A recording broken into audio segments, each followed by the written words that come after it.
ये भ्रम दूर कर देना चाहिए कि जैन दर्शन के संस्थापक भगवान महावीर हैं। इसका कोई संस्थापक नहीं है। सर्वोच्च धर्म है, उसके बाद राजनीति है। राजनीति को धर्म से युक्त होना चाहिए। अगर राजनीति धर्म से युक्त है तो निश्चित ही देश राष्ट्र का उद्धार होता है।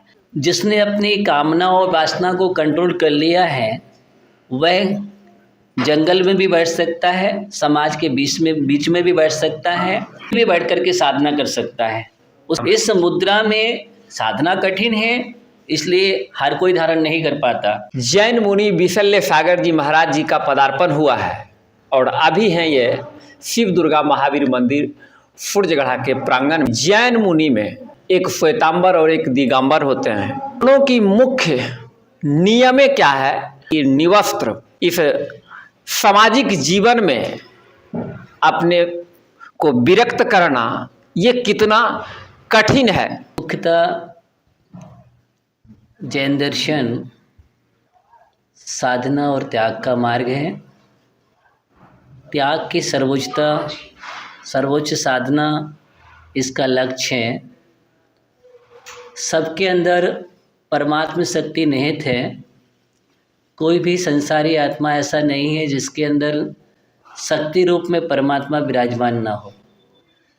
उस परम शक्ति की अभिव्यक्ति करने के लिए दिगंबर मुद्रा को धारण करना, पूर्णतः परिग्रह का त्याग करना, किसी भी प्रकार की कामना या वासना नहीं होना एवं अहिंसा की पूर्णतः सिद्धि के लिए और अहिंसा का विश्व में संदेश देने के लिए यह परम मुद्रा दिगंबर मुद्रा कही गई है और यही इसका मुख्यतः उद्देश्य है। मूलतः दिगंबर साधना ही जैन दर्शन की साधना है, लेकिन कुछ समय काल दोष के कारण एक दिगंबर धारा कुछ परिस्थिति विशेष के कारण या दुर्भिक्ष आदि अकाल पड़ने के कारण वह धारा दो रूप में विभाजित हो गई है। मूल धारा दिगंबर धारा है और दूसरी धारा श्वेतांबर धारा हुई है। इसलिए श्वेतांबर वो दिगंबर जैन एवं श्वेतांबर जैन कहलाती है। दोनों का उद्देश्य अहिंसा, सत्य, अचौर्य, ब्रह्मचर्य और अपरिग्रह का सिद्धांत है और दोनों एक ही सिद्धांत पर चलते हैं। कुछ यही है कि एक उत्कृष्ट है, एक थोड़ा उसकी अपेक्षा से कम त्याग का पथ कम हो जाता है, इस कारण से वो श्वेतांबर धारा कहलाती है। यही दोनों का उद्देश्य है और दोनों ही अपने देश में इसी का संदेश देने के लिए निरंतर लगे हुए हैं। और मूलतः देखिए, जब तक हमारे जीवन में परिग्रह रहेगा तो हम कभी भी अपने आत्मसिद्धि नहीं कर सकते हैं, क्योंकि परिग्रह विकल्प का कारण है। इच्छाएं हैं, आशाएं, तृष्णाएं हैं, ये सब कसायों को उत्पन्न करती हैं और इसके कारण यह जीव अंतर्मुखी नहीं हो सकता है। और अंतर्दृष्टि को पैदा करने के लिए, अंतर्मुखी होने के लिए पूर्णतः समस्त बाह्य आडंबरों से मुक्त होकर के, विकल्पों से दूर होकर के निर्विकल्प साधना करने के लिए यह परम दिगंबर मुद्रा कही गई है, जहाँ पर किसी भी प्रकार की वासनाएं नहीं, कामनाएं नहीं, एकमात्र जैसा जन्मजात मुद्रा आपकी होती है उसी रूप में रहना और अपनी परम तत्व की सिद्धि के लिए निरंतर साधना करना, यही मूलतः इसका लक्ष्य है। समाज के बीच दिगंबर रूप में जीवन यापन करना ये कितना कठिन है, या ईश्वर की साधना करना। देखिए, जिसने अपनी कामना और वासना को कंट्रोल कर लिया है वह जंगल में भी बैठ सकता है, समाज के बीच में भी बैठ सकता है। निर्विकारता होने पर कहीं भी बैठ करके साधना कर सकता है, उसके लिए कोई कठिन नहीं। किसी भी अवस्था में। इस मुद्रा में साधना कठिन है, इसलिए हर कोई धारण नहीं कर पाता। इस मुद्रा को धारण करने के लिए पहली बात तो विल पावर, बहुत ज़्यादा विल पावर की आवश्यकता है, संकल्प शक्ति की आवश्यकता है, सेल्फ कॉन्फिडेंस, आत्मविश्वास की आवश्यकता होती है और सबसे अपनी वासनाओं को जीतने की आवश्यकता होती है। तभी वह समाज के बीच में रह कर के साधना कर सकता है। इसलिए इस मुद्रा को धारण करने वाले बहुत कम हैं, लेकिन सर्वोच्च साधना है। इसलिए साधक के लिए और निर्विकारी के लिए कहीं भी कोई दिक्कत नहीं है, समाज में रह करके बहुत अच्छे से साधना कर सकता है और सबको उसका संदेश दे करके उस मार्ग की ओर प्रेरणा देते हैं कि सभी लोग अहिंसा के अनुयायी बने।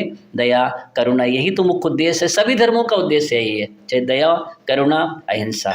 एक तर्क आता है कि जैन के संस्थापक महावीर ने जब भ्रमण पे निकले थे तो वो गरीब निसहाय को ठंड में कपकपाते देखे तो उन्होंने अपने वस्त्र को उनको ओढ़ा दिया और उसी को जैन के अनुयायियों ने एक परंपरा मान ली। देखिए, पहली बात तो हमको ये भ्रम दूर कर देना चाहिए कि जैन दर्शन के संस्थापक भगवान महावीर हैं। अपितु तो इसका कोई संस्थापक नहीं है, ये अनादि अनिधन परंपरा है जिसको हम सनातन परंपरा भी कहते हैं, निरंतर चली आ रही है, किसी के द्वारा स्थापित की हुई नहीं है। हमारे जैन दर्शन में 24 तीर्थंकर होते हैं और 24 तीर्थंकर ही जैन दर्शन के संस्थापक नहीं हैं, अपितु प्रवर्तक हुए हैं, जिन्होंने उसका पूर्ण रूप से सिद्धांत का प्रवर्तन किया है, प्रचार किया है, बतलाया है, संदेश दिया है। सबसे पहले इस युग में हमारे पहले तीर्थंकर ऋषभदेव हुए हैं, जिनके लिए पूरा विश्व जानता है। ऋग्वेद में जिनका वर्णन है, यजुर्वेद में भी वर्णन है और जिनके लिए नमस्कार किया गया है ऋषभदेव के लिए, आप पढ़ेंगे तो आपको अच्छी तरह से मालूम होगा। दूसरी बात, भागवत पुराण आदि में उल्लेख भी आता है, सभी जगह इनका उल्लेख किया गया ऋषभदेव तीर्थंकर का, और इनके लिए इनके पास ब्रह्म विद्या सीखने के लिए सभी लोग पहुँचे हैं, ऐसा भी उल्लेख आता है। दूसरी बात हम आपको बतला दें कि ऋषभदेव के पुत्र भरत चक्रवर्ती हुए हैं, जो इस देश के सर्वप्रथम सम्राट थे, 6 खंड के अधिपति हुए हैं, जिनके देश से हमारा देश का नाम भारत जाना जाता है। दूसरी बात, ये दिगंबर जो परंपरा है हमारी सनातन अनादि परंपरा चली आ रही है। ऐसी कोई मान्यता नहीं है कि भगवान महावीर स्वामी ने गरीब के लिए अपना वस्त्र दे दिया था, नहीं, अपितु वह राजकुमार थे और जो आपको पता है कुंडलपुर वैशालीपुरा गणराज रहा है उनके पिता, और उसके वहाँ वो जन्मे हैं, पुत्र हुए हैं, वो राजकुमार थे और उन्होंने लिए वैराग्य हुआ है और वैराग्य के अगर उन्होंने सब कुछ छोड़ दिया, त्याग के पथ पर चले हैं और इस मुद्रा को धारण करके साधना की है, केवल्य को प्राप्त किया है और निर्वाण को प्राप्त किया है, पावपुर्ज से निर्वाण प्राप्त हुए हैं। तो ये मार्ग उन्होंने बतलाया है, उपदेश भी दिया है। जब केवल ज्ञान प्राप्त हो जाता है तो उनको अरिहंत अवस्था में बोलते हैं, तो उस समय उनकी देशना कृति है भव्य जीवों के कल्याण के लिए, समस्त प्राणियों के लिए, और उसमें देवगण भी उपस्थित होते हैं, मनुष्य भी होते हैं, त्रियंश भी होते हैं, 12 सभा लगती हैं। तो उन्होंने 5 शील सिद्धांत का जो उपदेश दिया है, जो अहिंसा सत्य अचोर्य ब्रह्मचर्य अपरिग्रह का सिद्धांत दिया है, उन्होंने साध्यवाद अनेकांत का सिद्धांत भी दिया है, जो आज हमारा देश जिस पर चल रहा है, यूँ कहेंगे जिस पर संविधान तैयार हुआ है देश का, 5 शील सिद्धांत, और यही उनका उद्देश्य था।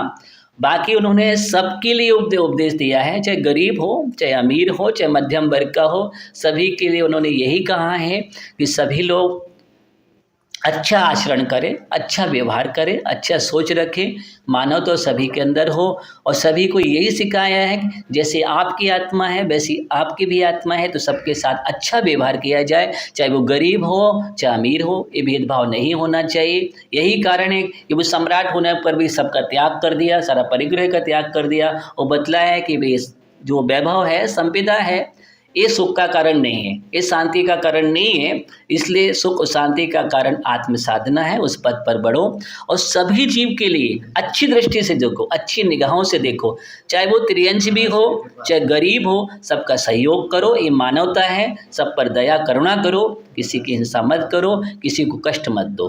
मानव कल्याण और विश्व कल्याण के लिए आम आवाम को क्या मैसेज देंगे?